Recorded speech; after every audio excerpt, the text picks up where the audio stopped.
Las reivindicaciones de las mujeres no son para las mujeres. Fundado sobre la cooperación social. La lucha de las mujeres es una lucha para la humanidad. ¿Es nuestro erotismo un erotismo de segunda categoría? Lo que cuesta encontrarse con uno. ¿Cómo puedo con el mundo? Me pregunto. Levantando la mirada, afilando la palabra, siento más, hago más por mí y por los demás.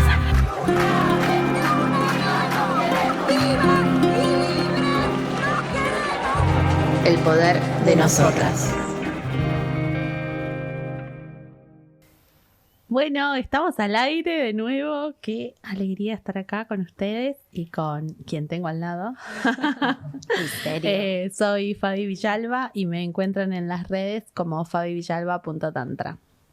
Aquí Dalila, también muy contenta de que nos volvamos a encontrar y me encuentran en las redes como Dalila y Pai Foxman. Acá Amparo y nos encuentran acá con la compañera en Guardianas del Origen. Acá Mariam, Guardianas del Origen. Hola, Ro Ferrer ilustradora. Todas te tenemos. Tenemos, Ro. Somos fans. Te seguimos Qué desde el vergüenza. cemento. Gracias. Gracias Hasta por desde un poco tanto. antes también. Bienvenidísima. Gracias ¿Cómo a ustedes. estás? Bien, ponele. Llegando. Es como la costumbre, ¿no? Del bien, pero no, bien. Bien, bueno. Llegando que no es poco. No sé a Pudiendo dónde llegando, encontrarnos. pero sí. Creo que eso es lo más importante. Empezar a encontrar espacios donde podamos hablar, encontrarnos, bueno, aflojar un poco también todo lo que nos va pasando por fuera de la vida propia, ¿no? Y esta construcción colectiva, que me parece que es el único modo en el que nuestra salud mental un poquito puede resurgir de tanta locura. Total. Nos regulamos así. Sí. Ro, si tuvieses que presentarte ahora, ¿cómo te presentas? Artivista. Artivista. Yo creo que esa es la palabra que siento que es la que más define lo que hago y quién soy, porque en algún punto el arte me atraviesa desde muy chiquitita y después, bueno, le encontré al arte la posibilidad de hablar de un montón de cosas que me preocupaban o que me enojaban o que me gustaban, me hacían reír y ponerlo en una ilustración, no sé, en alguna pieza artística. Y que eso además después fuese a otros lados yo sin tener idea dónde, porque la verdad es que en casa dibujo sola, entonces no tengo noción quién lo lee después, es medio inconsciente, ¿no? Porque a veces escribo barbaridades y cuando entro en cuenta de... pero bueno. A mí me flashea la velocidad que tenés de inmediatamente que algo ocurre y que necesita ser denunciado, dibujarlo y aparte imprimirle un texto brillante. Bueno, es un montón. ¿Cómo haces? No sé, es lo que sale. Yo creo que muchas veces es la bronca la que te moviliza, ¿no? La bronca de ver tantas injusticias, de ver el cinismo con el que se están dando, la crueldad con el que se están dando tantas situaciones de manera constante, inclusive años anteriores. Antes dibujaba con lápiz y papel, estaba como muy romantizado el tema en mi cabeza y después empecé a ilustrar con la tablet y que sos una gila total, porque la verdad es que la posibilidad que me da tener una tablet que puedo utilizar todas las técnicas y esa velocidad que vos decís también tiene que ver con eso, porque enseguida ya lo puedo subir a las redes, por ejemplo. Lo otro era tener que escanear, tener que volver a subirlo, tenía otro proceso. La inmediatez de la técnica, digamos. Sí, y aparte es mucho más sencillo porque, o sea, si dibujaba con lápiz y papel y me equivocaba, tenía que rehacer todo el dibujo, o sea, no daba, viste, liquid paper, y acá no, es mucho más fácil, pero... También tiene una contra que es que no me desconecto casi nunca de lo que está pasando. Esta semana sí sentí, después de un tema personal, que me estaba saturando y bueno, aflojé, me alejé. Hay un montón de cosas de las que no me estaría enterando, pero porque el autocuidado es importante también, ejercerlo, aprenderlo. Eso no nos enseñaron demasiado. Justamente a veces hay una exigencia. Me mandan mensajes, soy tal de tal cosa, ¿no me haces un dibujo para...? Sí, yo no puedo decir que no encima. Y entonces eso también te va llevando a esa inmediatez. Claro. Porque no es solamente lo que vos estás viendo, sino lo que el resto necesita que se visibilice. Y saben que yo me engancho. Siempre, entonces, sí. Entonces es como, digamos, un camino sin fin, ¿no? Traías recién algo del autocuidado, ¿no? Que para nosotras también es como una reflexión ahí. Sos madre.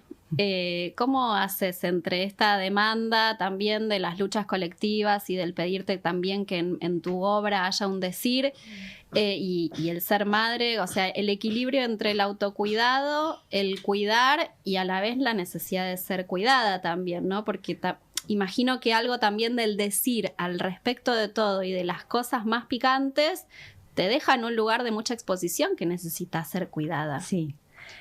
Hacemos lo que podemos todas, ¿no? Yo siempre tengo un dibujo que es hacemos lo que podemos y es un montón.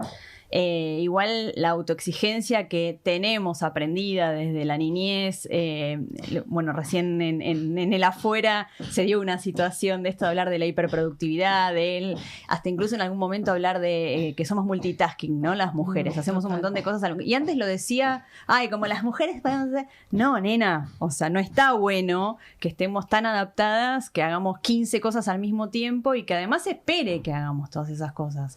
¿Cómo? Con la maternidad, con la militancia, y lo que puedo, porque creo que eso es lo que lo resume. Vas tratando de acomodar los horarios, no sé, por ejemplo, tengo que dar una charla y ya mientras les estoy haciendo el desayuno estoy preparando el almuerzo porque sé que no voy a estar, o si la charla la tengo en la tarde ya les voy preparando la cena mientras estoy haciendo otra cosa. Te vas acomodando y el ritmo es una locura. El encargado del edificio donde yo vivo a veces me dice, flaca, pará, porque yo voy, vengo. Pero creo que es algo que nos pasa a la mayoría, que cuidamos a otras personas y sobre todo que ese cuidado no está visto como un trabajo, sino como algo que debemos hacer, que nos corresponde, especialmente si naciste con útero, como que bueno, ya está, naciste para eso. Hay un chip de cuidar, de limpiar y encontrar cosas, y no lo es. Es un ejercicio, alguien que lo diga. Claro, bueno, mira, me pasa cuando voy a dar las charlas en colegios, en distintos espacios, ¿no? Entonces, cuando les empiezo a hablar de los juguetes, solamente, le digo, miren, solamente con los juguetes, cómo nos van ubicando en los espacios. Entonces bueno, ¿qué juguetes le dan a los varones? Y empiezan pelota, todo lo que tiene ruedas, herramientas, ¿qué más? Y robots, bueno, cosas de ciencia, ¿y qué más? Bueno, cosas para armar, bien, genial. Y a las chicas, y un bebote. Y el bebote, vas con el bebote a todos lados. Una muñeca. Bueno, le digo, pero acá hay algo para señalarle. Una muñeca, si es una muñeca abebotada, entra en el rol de bebote. Pero si es la muñeca que empieza con B, ¿no? Digo, y sobre todo a quienes éramos más pobres, digamos, que esa no te la regalaban y era una más deforme todavía que esa. Digo, ese es el primer contacto que tenemos desde niñas con un cuerpo que no existe, que está hipersexualizado, que ya nos cambia la cabeza en esto de cómo tenemos que ser, y vos vas viendo que se les van abriendo los ojos, ¿no? Entonces, sí, bueno, las cosas de cocinar, todo lo que es de limpiar. A mí, cuando estaba, no sé, en la primaria, en algún cumpleañito, vino alguien con una escoba, ¿no? El escobillón, no sé si ustedes se acuerdan, la palita. Sí. Y le digo, ¿qué querés que juegue? ¿A limpiar el patio de mi casa? Bueno, ¿qué más? Y los maquillajes, los vestidos de princesa, que te vienen con el zapatito, que es un solo número, o sea que si sos medio patona, jodete, porque no vas a entrar nunca. Cenicienta, no, claro. Y entonces, la siguiente pregunta es, bueno, ¿y por qué a los varones no les regalan un bebote?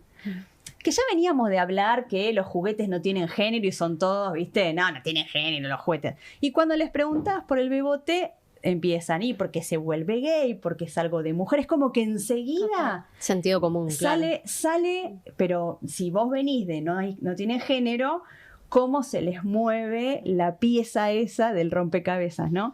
Y entonces yo digo, no, parezco Fantino. Le digo, vos me estás diciendo que si yo le regalo un juguete a alguien, cambia, o sea, se transforma en algo. Y hay varones que son papás, sí, te dicen.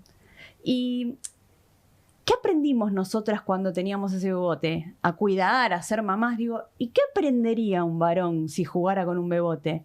Y ahí empiezan, ¿viste? Como y no saben qué decirte porque se dan cuenta en el embrollo en el que entraron, ¿no?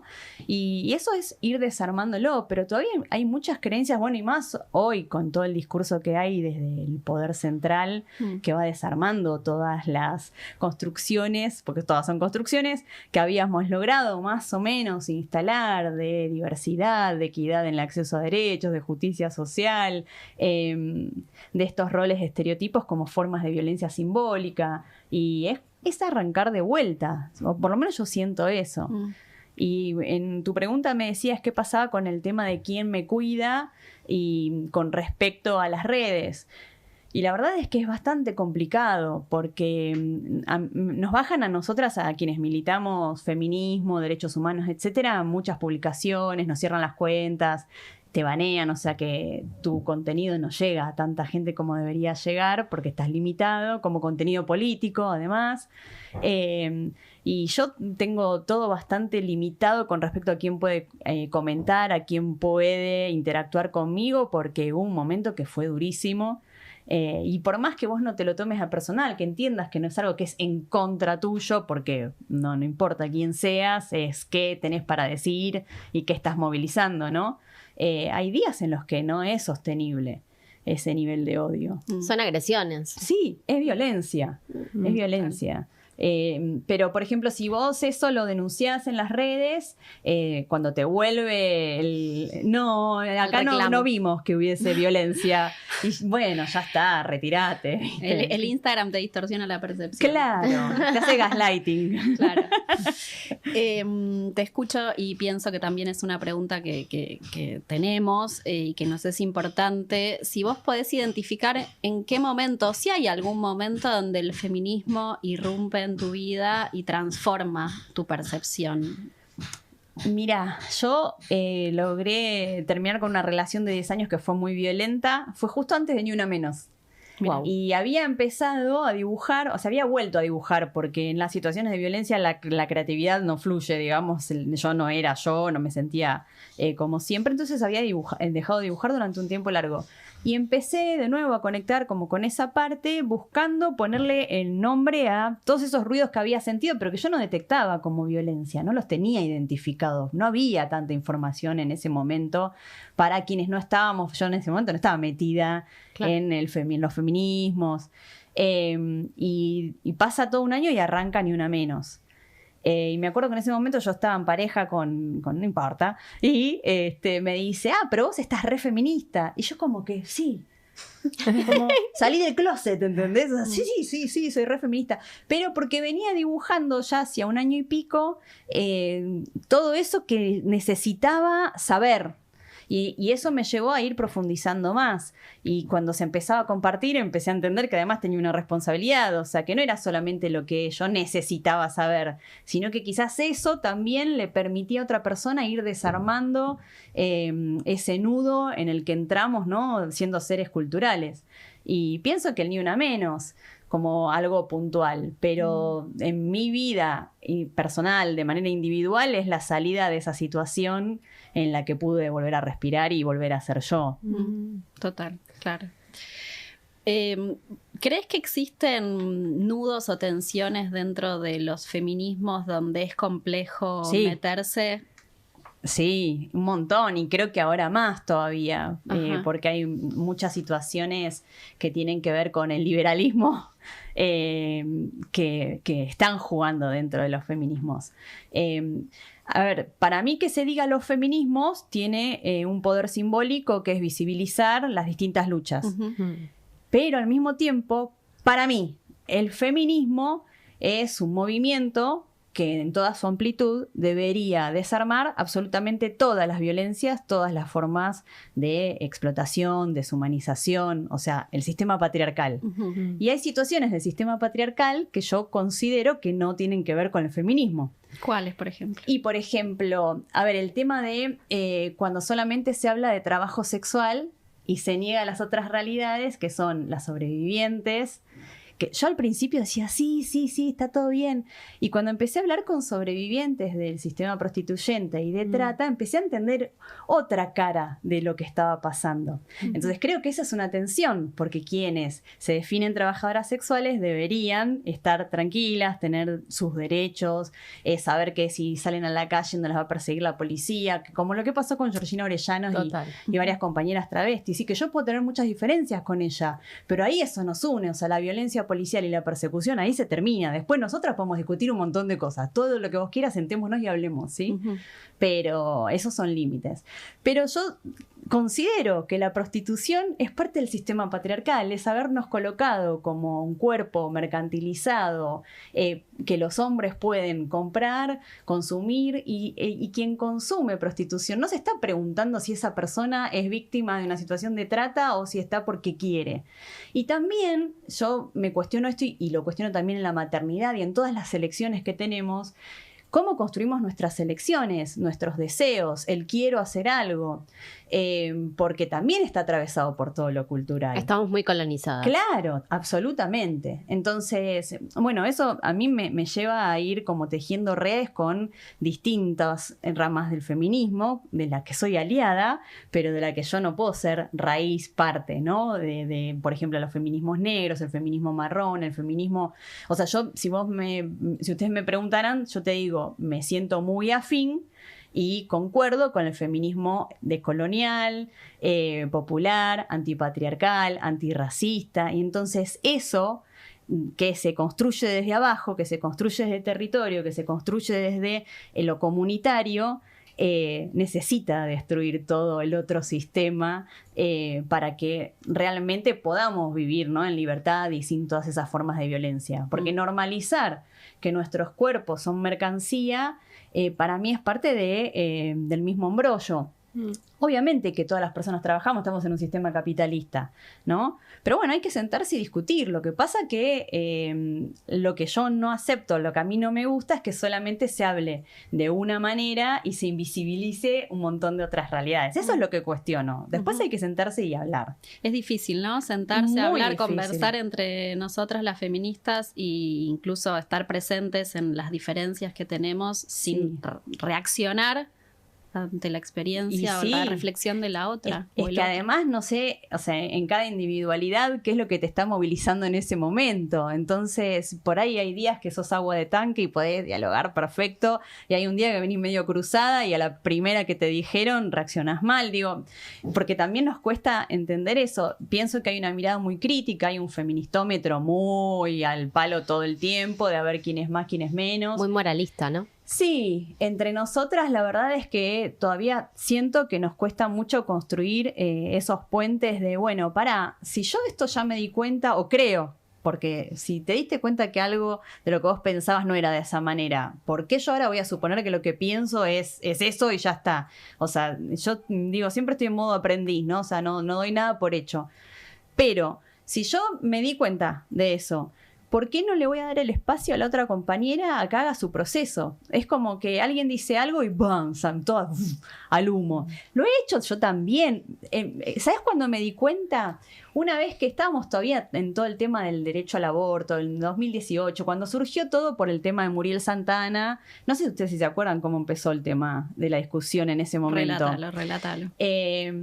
Isabel Macedo es mamá, ¿no? Y Facundo Arana la felicita por haberse realizado como mujer. Sí.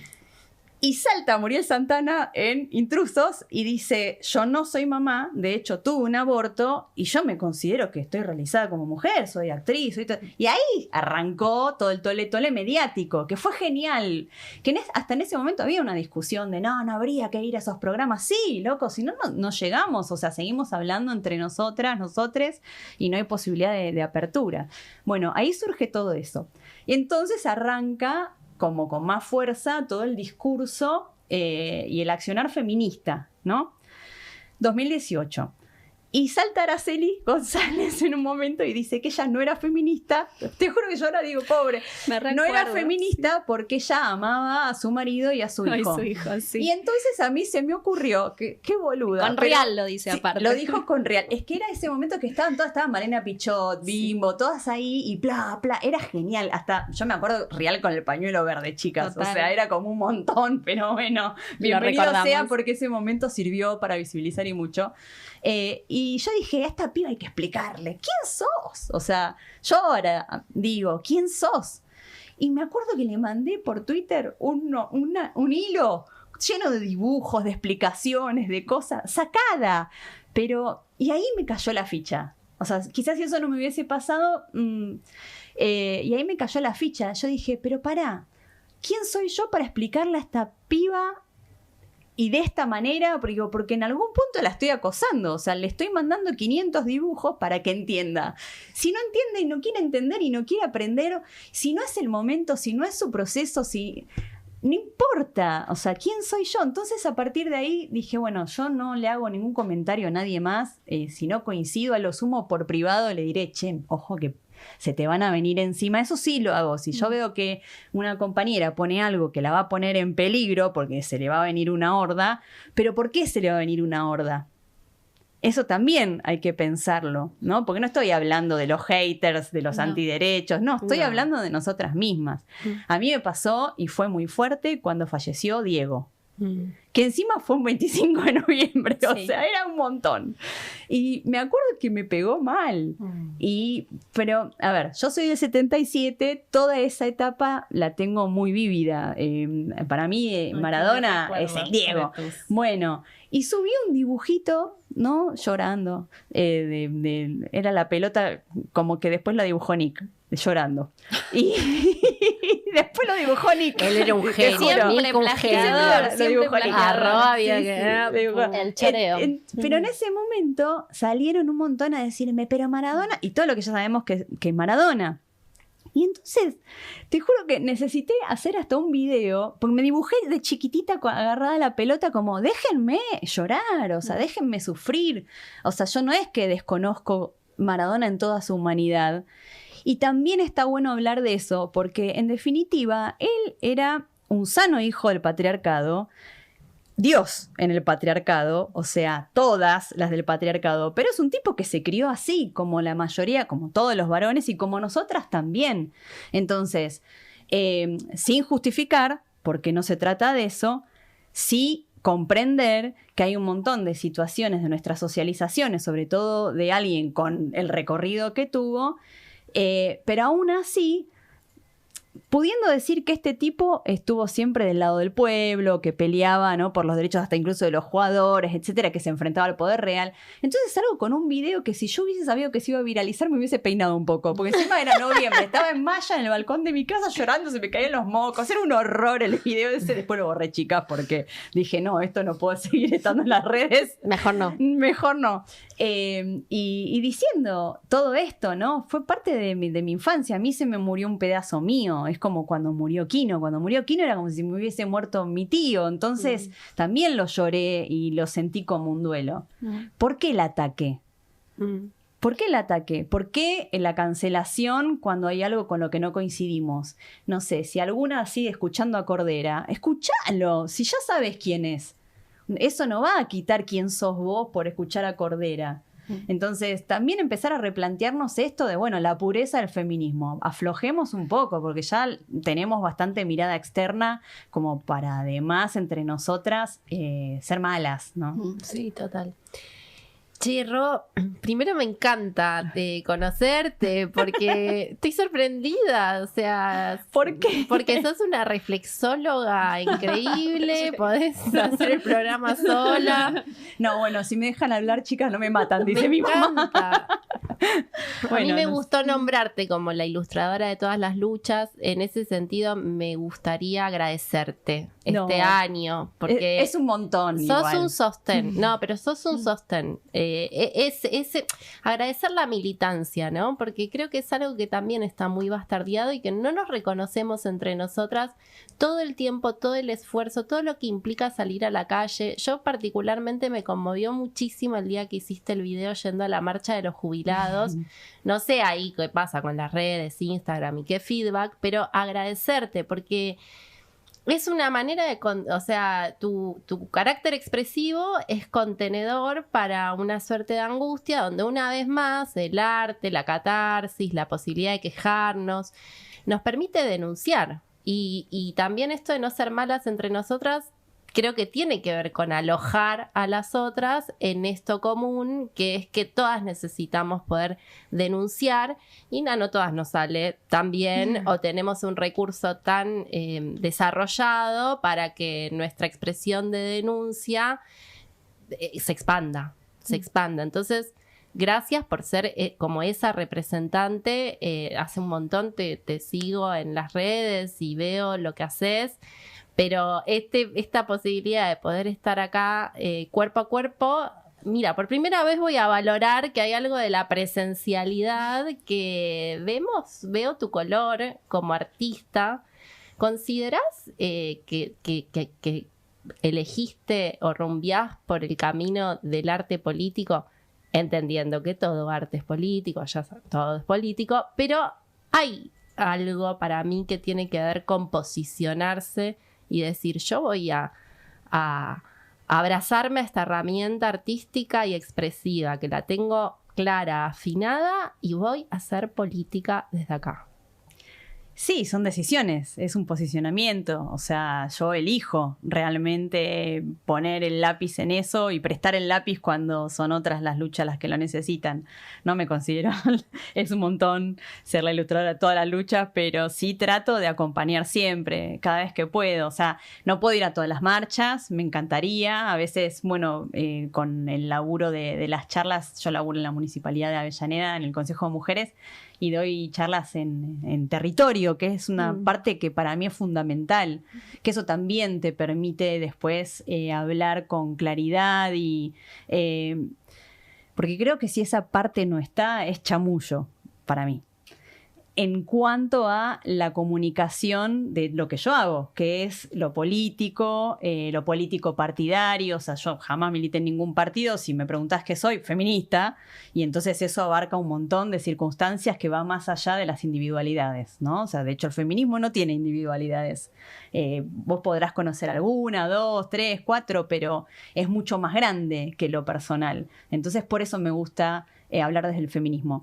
Pero me parece que cuando vos encontrás, como en el caso de ustedes, el podcast, poner la voz, buscar a alguien que venga y que hable, comunicar, posicionarse desde los derechos humanos, desde la defensa de la vida de las otras personas, de esta construcción colectiva, es poderoso y creo que es una gran arma de resistencia y de reconstrucción, porque no es solamente resistir, es cómo vamos a repensar lo que viene, este presente y lo que viene, ¿no? Porque ya con el presente tenemos un montón, pero pienso que se va a poner cada vez más difícil. Y quienes sean detectades como voces que molestan y que cuestionan y que critican, y va a ser complicado. Mi hija el año pasado, cuando, bueno, después de que ganó Milei, me dice, mamá, cuídate. Le empezó a dar miedo, todo lo que estaba pasando, cómo veía el trato en redes y todo. Y le digo, mira, ¿sabés qué pasa? Que acá hay algo que es mucho más grande que cualquiera de nosotros. Yo sé que está en riesgo todo. Y al estar en riesgo todo, yo soy así, un pedacito chiquitito. Entonces, bueno, es por ustedes, es por todos. Cuando voy a la marcha universitaria, yo ya me recibí, yo ya tengo una carrera, tengo todo lo que vos quieras. No es por mí, es por los demás. Cuando voy a la de los jubilados, sí, en algún momento me jubilaré, no sé, capaz que no, por ahí ni podemos jubilarnos, no lo sé. Pero no importa, es ayudarlos a estar ahí, poner el cuerpo, a que se visibilice. Creo que lo más es peligroso... por el porvenir, ¿no? Algo de eso, como es por lo que puede advenir y lo que queremos, está pasando además. Lo que queremos sembrar que pueda advenir. Total. Es importante estar. No siempre se puede estar en lo presencial ahí, ¿no? En esos espacios. No siempre se puede y capaz que hasta te agarra culpa porque si sabes, me gustaría estar. Pero creo que estamos en un momento en el que si no logramos desarmar esas diferencias, pasar esas diferencias que hay entre el sector popular, digámoslo de alguna manera, como para que sea algo más amplio, va a ser muy difícil que esto vuelva a cambiar. Porque vinieron con mucha fuerza, vinieron por todo, saben lo que hacen, la tienen totalmente clara, y creo que ahora hay como una... no sé, como una aridez en lo partidario que me preocupa, ¿no? O sea, no veo que se esté movilizando nada y que los intereses de la gente, o sea, sí ves personas, ves individualidades que están, que aparecen y todo, y veo un pueblo todavía muy manso. Nosotras, o yo particularmente, que tengo, desde que tengo uso de razón, soy militante. de partido político, del Sí, de lo que secundario, de la sea. universidad, de entre nosotras. Siento que hay algo de que luchar me mantiene viva, que hay algo del erotismo que venimos poniendo en juego que en mi caso se despliega con la lucha. Pero siempre me pareció muy importante estar organizada entre otras. ¿Estás organizada entre otras? ¿O cómo sería ese? Otras que hagan parecido a una, otras que sean amigas, otras que, digo, este dicho, me cuidan mis amigas, Sí. ¿no? Como... Yo creo que ya no hay ninguna que no tenga una red de contención de nosotras, entre comillas, ¿no? Porque es imposible. A nivel corporal, a nivel mental, es muy difícil mantener una militancia continua de la que sea, en territorio, en redes, donde sea, no importa, todas son válidas. Sí, lo tengo compañeras ilustradoras, bueno, de Chirimbote, dentro de la Muni también, o sea, mis amigas de toda la vida, que les costó en algún momento a algunas entender qué era lo que estaba haciendo al principio, después, bueno, las feminicé a todas, no quedó otra, pero... Rayo feminizador. Pero sí, pero al principio era, o sea, de hecho hubo mucha gente que se fue como separando o alejando y después volvió. Porque terminó de entender bien por dónde venía la mano, ¿no? Porque está este prejuicio de que somos violentas, de que odiamos a los varones, etcétera. Pero creo que nuestras redes son las que sostienen incluso esta militancia colectiva en el tiempo, porque, o sea, yo pienso en no sé, Nelly Miñersky, en todas las que empezaron con el tema de los primeros encuentros nacionales de mujeres, y que en ese momento además era otra cosa, ¿no? Se implicaba otro desgaste y otro costo el decirse feminista en ese momento. De hecho, el encuentro se llama de mujeres. De mujeres. O sea, no ponen el concepto de feminismo en juego. No, para nada. Y de hecho hubo también durante todos esos años del encuentro esos cambios que se iban incorporando de mujeres lesbianas, travestis, trans. Sí, esa es otra de las luchas que está dentro del feminismo, ¿no? Total. Que yo no lo puedo entender todavía, pero bueno, en algún punto evidentemente hay cuestiones que son difíciles de desarmar para algunas personas aún, y también lo respeto, pero hay que poner énfasis en que después de la ley de identidad de género, del matrimonio igualitario, ya hay discusiones que para mí estaban zanjadas y me doy cuenta que no, claro. pero absolutamente para nada. Entonces digo, sí, esas redes tienen que estar. Siento que quienes no están en una red generalmente son quienes están en situaciones de violencia y no pueden meterse en ninguna red porque eso implica también otras formas de violencia hacia adentro, ¿no? Eso cuando doy las charlas se ve un montonazo. Total.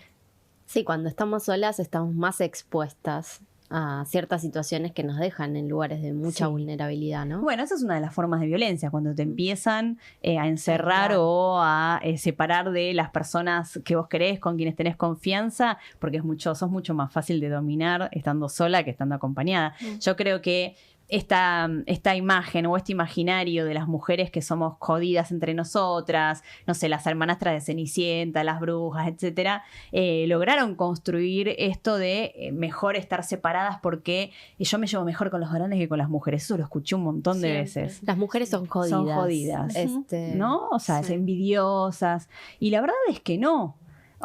Si quienes pudimos salir de situaciones de violencia de cualquier tipo, generalmente fue por otra mujer, porque o tu amiga, o tu hermana, tu madre, tu compañera de laburo.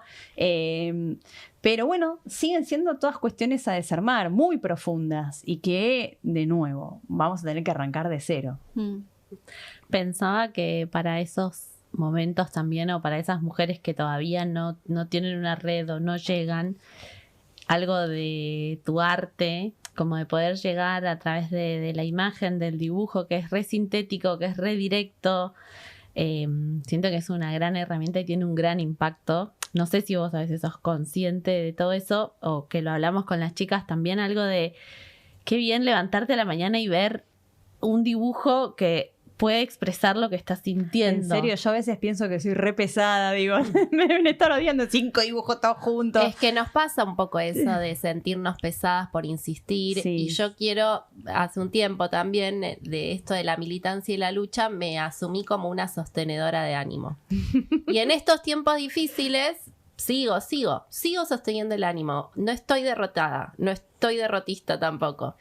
¿Cómo te sentís vos? ¿Estás cansada, desgastada? ¿Vamos a seguir sosteniendo el ánimo juntas? También Sí. esta invitación a que sigamos, a que Sí. sigamos, a es que que no sepas- que para mí no queda otra, no hay opción. No hay opción. Sí, Yo hay opino lo momentos mismo. en los que estás, o sea, yo esta semana que me alejé de las ¿Viste? redes lo necesitaba, pero bueno, es alejarte un poco para volver con más fuerza, ¿no? O sea, no retirarte nunca. Eso. Acercamientos y distancias saludables. Sí, claro, es automedirse, ¿no? Hasta dónde, cuáles son los propios límites, hasta dónde podés soportar, porque tampoco es, ya normalmente nos autoexplotamos. Total. Y yo no quiero llegar al punto de estar totalmente quemada y decir no quiero dibujar más. Total. Porque sé que si llego a ese, lo voy a hacer. Entonces, como esto lo quiero seguir sosteniendo, y sí, volviendo a lo que vos decías, soy consciente, pero porque me lo dicen. Hay muchas que me escriben por un dibujo tuyo, me di cuenta que estaba en una situación de violencia, que mi novio era violento, o me pude dar cuenta que esto era una manipulación o tal cosa. Eso me empezó a pasar mucho más al principio, ahora ya lo tengo un toque más incorporado, y ese fue el momento en el que yo dije, bueno, tengo que investigar más, me tengo que preparar, tengo que saber de qué estoy hablando, no solamente de lo que a mí me pasa. O sea, al principio fue una catarsis y después en realidad fue empezar a educarme, a leer, pero sobre todo a escuchar. Creo que eso para mí fue lo más movilizador, escuchar a las compañeras, ir a asambleas o a reuniones, porque vos podés leer un montón de cosas, pero esas son teorías que están buenísimas y que nos sirvieron y nos sirven para desarmar, para pensar, para seguir, ¿no? Como movilizando saberes, conocimiento, pero si vos no hablás y no escuchás a la que tenés al lado, de nuevo, es chamullo. Es como un eslogan. A veces lo veo eso, ¿no? O sea, como que comparten frases o cosas y digo, bueno, pero ¿qué hay detrás de esa frase? ¿Qué hay detrás de eso que vos estás compartiendo? ¿Realmente se repensó? Y yo laburo mucho con la violencia simbólica.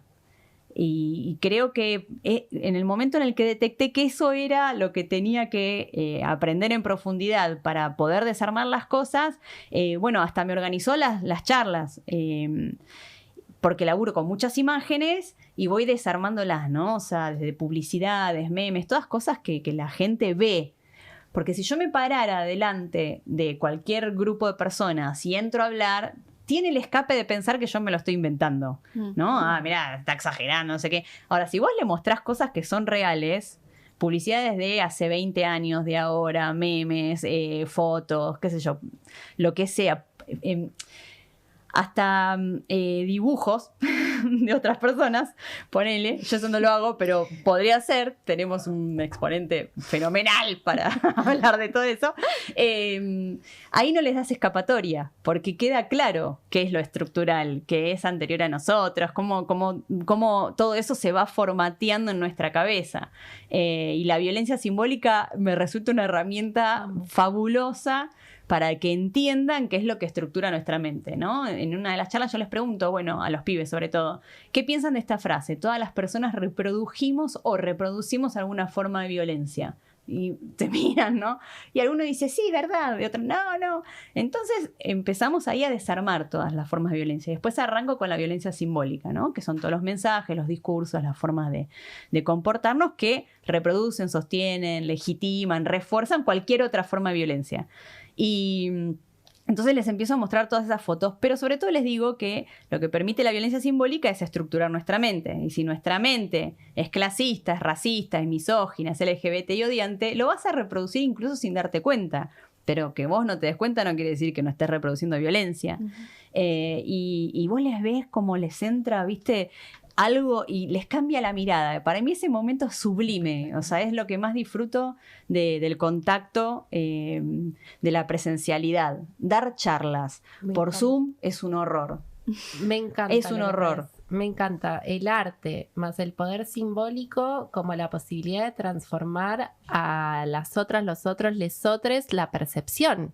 Porque en realidad vemos Sí, lo que somos. Claro, es tal cual. Pero aparte es darles las herramientas para que después vean como puedan. Amplíen O sea, yo no le las estoy diciendo fronteras, tal cual. porque vemos lo que es según nuestro sistema de creencias. Claro, absolutamente. Y percibimos, escuchamos Sí. también, ¿no? Como que no existe una escucha por fuera de la percepción. Esto que vos decís, mi mayor aprendizaje no es teórico, es en la escucha de lesotres. Es muy valioso la escucha porque no es pasiva, es una escucha que nutrida, que está desarmando la violencia simbólica, le abre al otro, a la otra, nuevas posibilidades de ser y hacer en el mundo. Sí, Sobre todo alojar. total. Esa incidencia para mí es todo. O sea, Todo. el Me poder... encanta. Desde el dibujo lo notás, pero lo que pasa es que al tener a la gente enfrente lo ves de manera inmediata. Y digo, esos pequeños momentos que vos tenés en el que incidís en la vida de otra persona, para mejorársela, no para adoctrinar, como te suelen decir, ¿no? Para mejorarles la calidad de vida, es fundamental. También lo que tenemos claro, y digo tenemos porque es algo que solemos hablar en general, es que vos podés dar muchas herramientas, no sé, a los pibes, voy y les hablo sobre vínculos sin violencia, pero después llegan a la casa y la realidad es absolutamente distinta. Entonces, ¿cómo haces para acompañar también todo eso que pasa? Y además hoy en día que todos los programas de protección, de acompañamiento de mujeres, de niñeces, de personas con discapacidad, está todo roto. Entonces, desde un Estado que no está, ¿cómo haces para que todo eso realmente pueda ser modificado? Bueno, no. Yo honestamente siento que esto es un genocidio planificado, o sea, que en algún punto están buscando rompernos absolutamente a todos, no a todos, a todos los que les molestan, y eso es lo que hace que no quiera parar. El tratar de desarmar eso que sí es una lucha cultural. Yo coincido con Milei. La lucha es cultural, el reclamo es político, la lucha es cultural. Nosotros lo decimos siempre.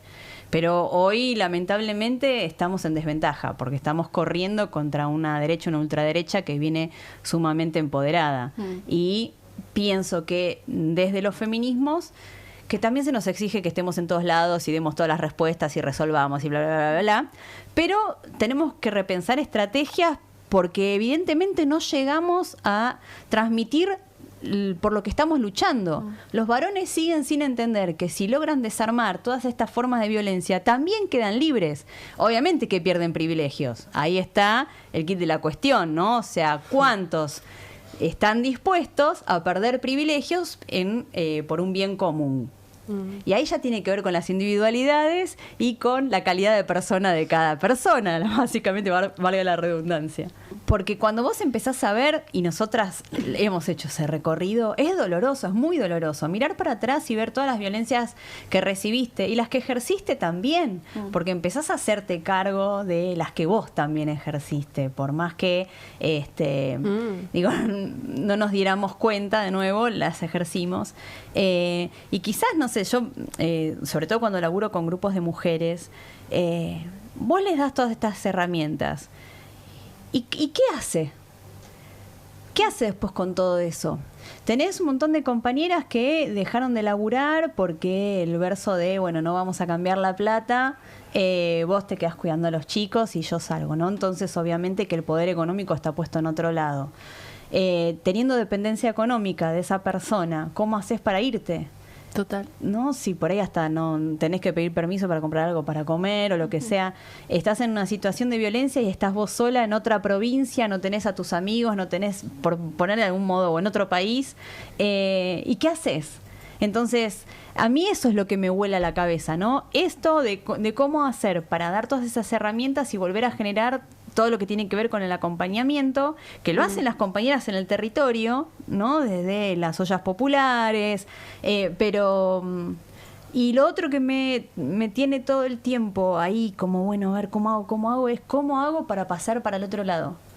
¿Cómo hago para romper esa pared que hay con quienes todavía no pueden darse cuenta que cuando hablamos de educación sexual integral estamos hablando de que los pibes tengan todos sus derechos, que tengan el derecho a estudiar, derecho a comer, una familia que los trate bien, que puedan jugar, que puedan divertirse, que puedan tomar agua. Hoy, bueno, cerraron justamente la entidad que va a permitir que mucha gente siga teniendo agua potable, ¿no? Y cloacas. Entonces, estamos arrancando desde un lugar horroroso.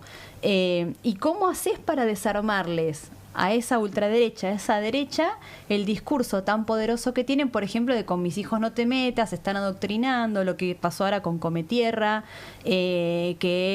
porque en una página dice pija? Dale, es tremendo. Bueno, en la Universidad de Derecho que estaban dando una charla sobre el inexistente síndrome de alienación parental. No existe, es mentira. Lo armó un pedófilo confeso que era Richard Gardner, que era un chanta que había abusado de sus propios hijos, y armó toda una teoría que no tiene en realidad nada de científico, sino de acomodaticio, diciendo esto, ¿no? De que las madres le llenan la cabeza a los hijos y que los hijos entonces denuncian abuso como si fueran animalitos a los que se les puede decir qué hacer y qué sentir, y que eso es una herramienta que se usa mucho en el sistema judicial para después generar el impedimento de contacto y que le saquen a los niños y las niñas a esas mamás que se animan a denunciar. O sea, se está dando una charla sobre eso en la Universidad de Derecho, ¿no? La UBA. Una catástrofe, sí. Es todo, están yendo por todos lados. Sí. Entonces, ¿cómo haces para desarmar todo eso que es todo junto todo el tiempo?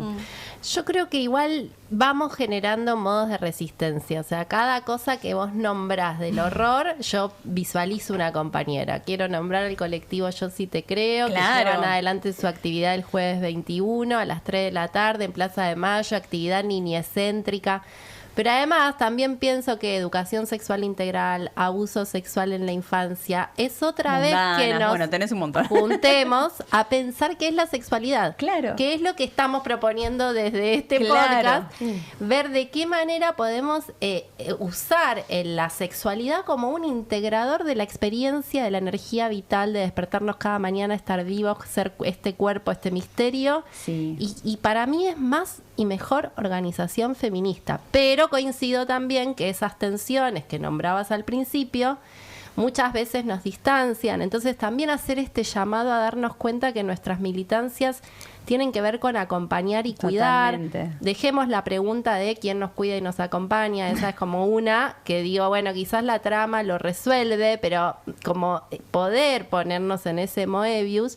Pero lo que estamos haciendo es acompañar y cuidar la sexualidad de nuestras hijas, nuestras compañeras, reflexionando la sexualidad de nuestras madres, honrando a nuestras abuelas. Todo finalmente es cómo nos construimos en esta materialidad que vive en esta sociedad, que es capitalista, patriarcal, que por ende las violencias van a ser, la mayoría, y sobre todo las sexuales, siempre estructurales. Totalmente. Nos constituyen, nos construye la violencia estructural en la sexualidad de cada una de nosotras y nosotros. Entonces, poder estar en espacios de reflexión, poder reflexionar desde el arte, poder no quedarnos con nuestro arte y esa cosa del Es un artista. montón, porque siempre Es un montón. estás abriendo puertas. Celebrémoslo también. Sí, estás abriendo puertas. Sí, sí. Y celebrarnos entre Está bueno nosotras, también reconocernos. No, entre está bueno esto que nosotras. vos decís, porque viste que a veces te da el bajón de Eso, otra vez. sí, oh. Pero bueno, siempre hay alguien que te levanta. El ánimo. Acá estamos. Acá estamos para levantándonos elevar el ánimo. Porque seguro vaya a haber retrocesos, Sí. pero lo cierto es que, digo, cuando estábamos en una mejor situación no dejábamos de luchar. No. Luchábamos por Otras mejoras, cosas, por- totalmente. por ampliar un poco más Totalmente. de horizontes. Ahora estamos en esta crisis, yo también creo que en estas crisis es donde no hay que resignar ningún deseo. Entonces, ¿qué querés? ¿Qué decías? Vamos por eso. Materialicemos en la crisis nuestros deseos, enfoquémonos. Y bueno, y podremos contar, no, porque cuando estuvo Milei, ¿Te acordás pudimos concretar, cuando? pudimos El ganar, podcast. logramos Sí. esto, nos Mirá lo que pudimos hicimos. encontrar, nos escuchamos, nos fortalecimos en nuestras alianzas. Siempre para mí va por ahí. Más y mejor organización. La crisis tiene que empujarnos a eso. Sí, a construir también desde las diferencias, porque eso es Sí, uno pero de sí. los problemas mayores, ¿no? O sea, Es justo lo que le discutimos al fascismo y a la ultraderecha, Claro. ¿no? Como no integrar las diferencias. Y al final, como feminismos, tenemos esa pero ahí está responsabilidad de, bueno, discutámoslo. Pero ahí está lo estructural. También estamos sesgadas por todas esas miradas de, bueno, como yo pienso esto de esta manera, nos cuesta, aparece el ego. Sí. La lucha ahí, desde lo individual, para mí es con el ego. Con, bueno, flaca, bajate el caballo, andá un cachito para atrás, escuchá qué es lo que está pasando, mirá qué está pasando, repensá lo que vos creés que es así. Pero yo pienso como vos, que todos los momentos de crisis remueven algo que son oportunidades. Y si sabemos aprovechar esta oportunidad, pienso, no quiero decir vamos a volver mejores porque ya está, ya como que no da. Pero digo, desde los feminismos, ¿no? Saldremos fortalecidas. Saldremos fortalecidas. Sí. Raíces más gordas, ramas más fuertes, Flores más lindas. flores más coloridas. Sí, claro, porque también es descubrir que no tengo nada, pero está la otra, están las otras. Nos movemos juntas. A mí, por ejemplo, me da una felicidad enorme todo el movimiento universitario. Claro. ¿no? Que haya aparecido con esa potencia. Y particularmente yo vengo de esa facultad de la que está haciendo el flash move en los distintos lugares. Y digo, ven, es bailar. De acá se sale bailando, ¿no? Claro. Como que me bajan esos mensajes que son simples y complejos, pero refuerzan algo de la identidad. Sí, siempre me salgo a bailar. Quizás de acá salimos bailando también. Sé que puede sonar un poco utópico, pero bueno, ¿qué es bailar? ¿Cómo nos movemos entre nosotras? Es que el arte salva. Sí, El arte salva. Obvio. Cuando vos logras conectarte con cualquier rama artística, Cualquiera. no importa. Y no importa desde dónde, no importa si sos un choto tocando la flauta dulce, no sabes dibujar, pero dibujás igual. No importa eso. Pero cuando vos te conectás con el hecho La artístico, claro, ahí tu cabeza funciona de otra manera. Te permite desarmar un montón de cosas, aflojar. A mí, cuando me despierto y veo todas las cosas que están pasando, lo primero que tengo ganas es de burlarme a través del dibujo de todo eso que está pasando. Entonces, por ejemplo, a este señor yo lo dibujo bien petizo, con mucha papada, sí, me viste, haces con los reír pelos. mucho. Todo lo que le molesta, todo lo que le molesta, porque si fuese desde nuestro aprendizaje, de los cuerpos ajenos no se habla. Claro. Pero, en este momento, pero en este momento, sí, porque tiene que ver con que lo único que le importa es lo estético. Entonces, bueno, vamos por lo estético y después además va todo el resto, ¿no? Pero en ese momento de poder burlarme de todos ellos, me genera una satisfacción muy grande, porque es como una pequeña venganza, que me río sola en mi casa, yo dibujo y me río, a veces no, bueno, de hecho, yo escribo a mano alzada, escribo, no tengo mis letras hechas en compu y no, entonces se nota cuando estoy enojada, cuando estoy triste, porque va la letra para un lado, no está en el mismo renglón, de golpe crece, y eso me gusta también, porque es parte del decir de cómo estoy en ese momento. A veces me dicen, che, no se entiende mucho la letra, joder. Estoy comunicando una emocionalidad, esto es lo querido. Claro. Pero me parece bien que hasta esté caótico, porque yo estoy caótica, está todo caótico. Entonces, ¿por qué tiene que estar prolijo? Si no hay nada prolijo, o sea, no, para nada. Déjate hinchar. Totalmente. Pero bueno, cuando les explico, ahí se ríen, porque obviamente que no hay chance de que eso cambie. No lo voy a cambiar. Pero No, perdón. Digo que en esos textos que pones a mano alzada es un ejercicio pedagógico de la hostia el que haces. Por eso te decía al principio que me parece brillante, digo, porque emerge la necesidad y el deseo de decir algo y de denunciar algo, pero entiendo que ahí atrás hay una preocupación porque eso que decís tenga una construcción pedagógica de cómo lo estás diciendo, y me parece absolutamente valorable. Pero y además con la cuota de humor, ante esa situación poder reírnos, a mí me hace bien también. Como digo, bueno, esto, bailar, reírnos, como encontrar también esa fuerza en el goce o en el placer, ¿no? Como, si no también... Es que no nos tienen que sacar eso, no nos tienen que sacar la alegría, más allá de todo lo que está pasando. Sí, suspiro ese. Y sí, es el motor, ¿no? El amor, como decía Loana, y la alegría, porque si no es imposible de sostener esto. Gracias. Gracias, gracias, un placer enorme. Gracias por hacernos reír y estar del otro lado de la pantallita gracias. cada mañana. Gracias por el cariño. Qué placer que nos sostengas. Gracias. Gracias. Me van a hacer llorar. Chau. Conclusiones.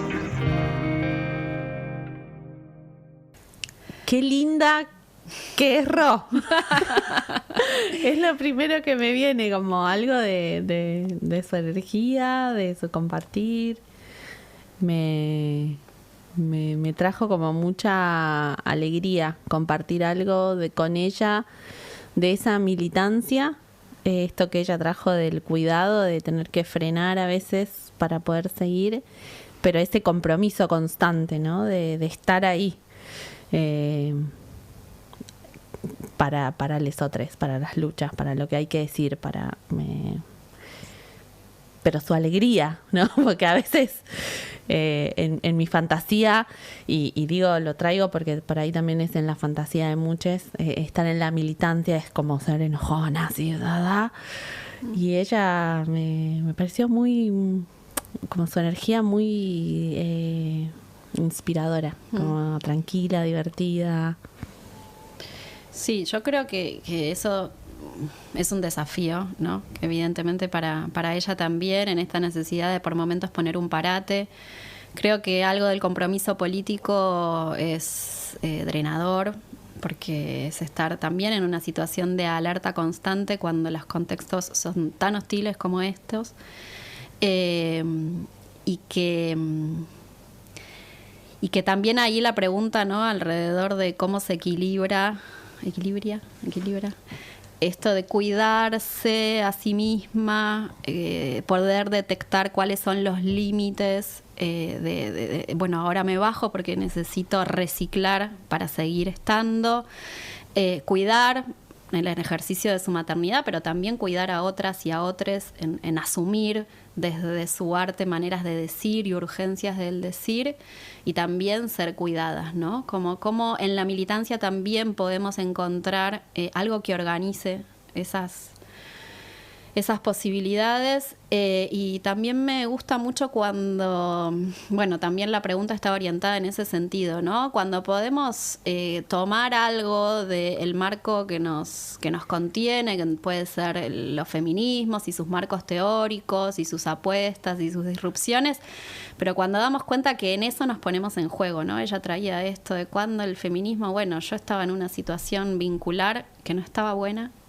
y los feminismos me ponen de cara que mi contexto vincular íntimo no solamente expresa situaciones de violencia particulares, sino que es el contexto histórico, ¿no? Entonces ahí cómo encontramos como llaves entre el contexto histórico, lo que me pasa a mí vincularmente, y esta trama del cuidado, el cuidar y el autocuidado, donde tenemos que encontrar llaves que son feministas, que son para nosotras, ¿no?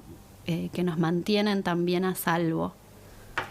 Sí, me parecía también interesante, bueno, un poco lo que decía Fabi, ¿no? Como ella lleva algo de la militancia que suele tener como un tono más solemne, con una frescura que trae cierta como actualidad en la comunicación, ¿no? Ella podríamos decir como que va traduciendo algo de lo que pasa en la realidad en términos de lucha, pero con una frescura que lo hace como escuchable, a la mano, accesible, y eso me parece que también es como algo de su color. Sí, me dan ganas además de convocar una amiga aliada que tenemos, Anabela, que le conté que la entrevistamos a Roy, lo primero que me dijo fue la amo, otra gran militante, activista, y ella siempre habla de alojar. Yo quiero como también traer esta característica que me llevo de poder haber charlado con Roy, conocerla un poquito más, que es la capacidad de alojar. Por eso un poco esta conclusión de la ilustradora de todas las luchas, que ella sintió que era un montón, pero que creo que hay algo ahí, como algo de eso que se va a ir construyendo en estos tiempos de crisis. Me quedo flasheada también con su arte, porque no puedo creer todo lo que se puede hacer con una línea.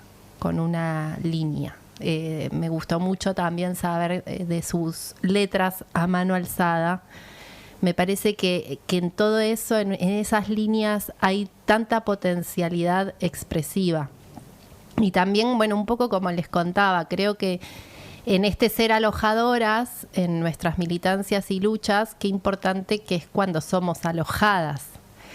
Y ese ser alojadas partiendo del reconocimiento de la otra, de agradecerle a la otra todo el desgaste, la palabra esta drenar me gusta, todo el cansancio que significa ponernos en este lugar de considerarnos activistas, de considerarnos militantes, de abrazar luchas que no son necesariamente propias. Entonces vuelvo a esto de alojar. Y a la vez ese contrapunto que ella traía de su historia personal y su ingreso a los feminismos, como también hay algo de esos marcos que nos alojan habilitando nuevas posibilidades. Porque podemos ir concluyendo diciendo que la violencia lo que hace es aislarnos, ¿no? Como que nos aísla, nos deja solas, en lugares donde no sabemos si soy yo, es lo otro, qué es lo que pasa, es el vínculo, es el día, son los astros, no sé, ¿no? Como un montón de justificaciones a esa neblina, a ese mareo en el que al que nos expone la violencia, y qué práctica tan bien pensada, ¿no? Que tiene que ver finalmente con que no podamos construir estas tramas de confianza, y cuando ingresamos a los feminismos o nos reconocemos feministas, una confianza, una fuerza que emerge para restituir la confianza en una misma y en las otras, o la confianza en las otras y quizás recuperar algo de la confianza en una misma. Yo me quedo pensando en esta característica que celebramos de la alegría, ¿no? Como, creo que lo decimos mucho, la alegría como trinchera, no perdamos la alegría, como cuidemos la alegría, que sí, que está bueno, que está bueno verla en la otra, y que la alegría de la otra, aún luchando, nos inspire y nos haga llegar, ¿no? Como más inmediatamente. Pero que sin dudas el enojo, que es la parte como la que peor prensa tiene, en todo caso va a ser el motor de todo eso, ¿no? Digo, todo lo que podemos identificar y diagnosticar como violencias, como algo que nos duele, que nos arrasa o que nos drena, va a partir desde el enojo primero, no desde la alegría, ¿no? Y entonces, ¿qué hacemos cuando el enojo perdura? Porque necesita perdurar un poco para mantenernos a salvo, y la alegría en la lucha tarda más en llegar.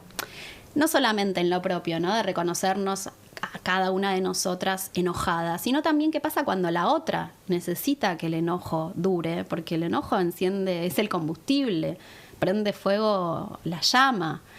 Y tenemos, ¿no? Como ese desafío entre nosotras de bueno, pero no estás enojada, no hablar desde el enojo, y esto de que es un lugar también como que el mundo de las mujeres o el mundo femenino nunca estuvo muy habilitado, ¿no? Porque hay que ser como más funcional a la emoción que se nos adjudica.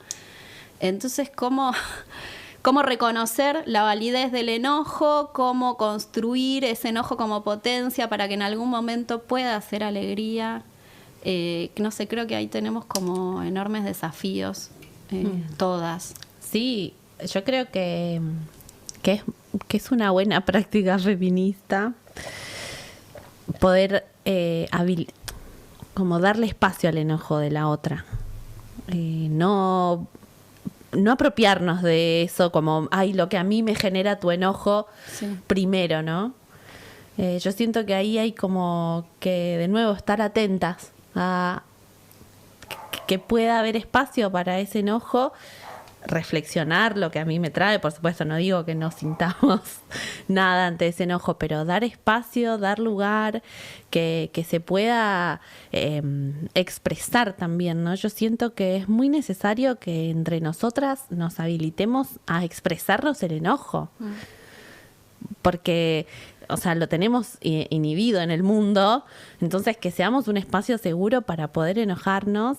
Y yo siento que eso también es algo que fortalece a los vínculos. Cuando la otra puede enojarse y decirme lo que piensa, lo que siente. Y mismo también pienso en esto que veníamos charlando afuera de la grabación, de qué pasa cuando nos enojamos o simplemente no coincidimos con la otra o algo de la otra no nos gusta, ¿no? ¿Cómo podemos validar también que no nos gusten cosas de la otra, que nos incomoden cosas de la otra, que no estemos de acuerdo en cosas de la otra, sin que eso opaque lo que nos encuentra, ¿no? Claro, sin que inhiba la posibilidad de igual construir con la otra. O sea, no nos gustamos del todo y eso quizás es una buena noticia, porque en ese no gustarnos del todo también aprendemos de lo que no tenemos. Total. Y circula algo. Ahí también pensaba con algo de lo que decía Sampi de vernos, ¿no? Y me parece que también cuando nos vemos y reconocemos a la otra en ese hacer, también nos empezamos a preguntar como, bueno, ¿cómo relevo yo también tareas, no? ¿Cómo hago para no dejarla sola a la otra en ese hacer? ¿Y cómo empieza a circular? Digo, a veces el enojo también necesitamos que circule por varios cuerpos. Y me parece que eso es algo de lo que traemos los feminismos cuando hablamos de la furia o del enojo. A mí me pasa, y no por sagitariana negadora, o sí, no lo sé, pero digo como...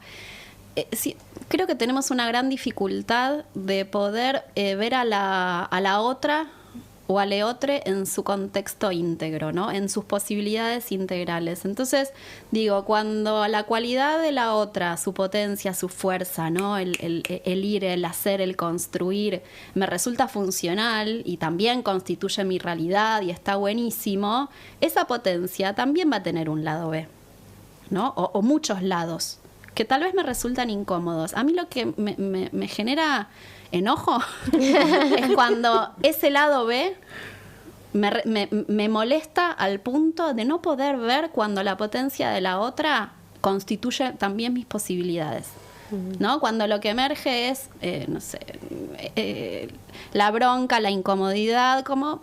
baja un toque, ¿no? Como a veces el silencio y la reflexión nos va a dar la chance de, antes de decirle a la otra, che, cualquiera, sabes que claro, toda esa intensidad tiene dimensiones que también constituyen mis posibilidades. Antes de quejarme, celebrar toda esa potencia.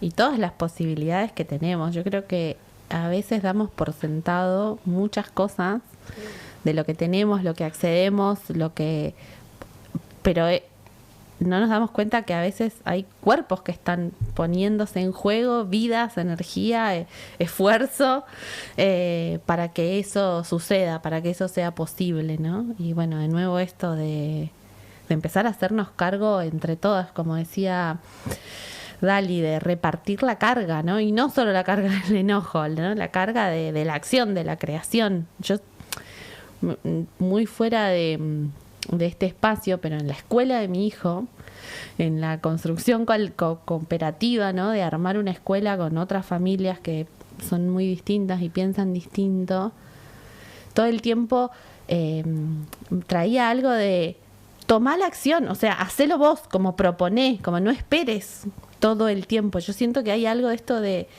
erotismo que te hace proponer, hacer, y de última te equivocás y bueno, y todo lo que pasa. Pero cómo recuperar esa fuerza de hacer, ¿no? De probar, de ir, de dejar yo hago. Total. Yo también voy con vos. De ir hacia. Igual pienso un montón de cosas que no las voy a puntear para que las charlemos en otro momento, no las voy a desarrollar ahora, pero sí pienso que cada emoción tiene una temporalidad. Y que hay algo de las temporalidades, como que el enojo lo que trae es más impulsividad, más respuestas inmediatas, más querer salir de ahí rápido. Y que creo que quizás no es el enojo lo que nos molesta, sino ese tiempo que impone la emoción. También una emoción que, como bien dice Marian, tiene mucha mala prensa, no nos animamos a ensayar, a entrenar, a ver qué nos pasa con esto.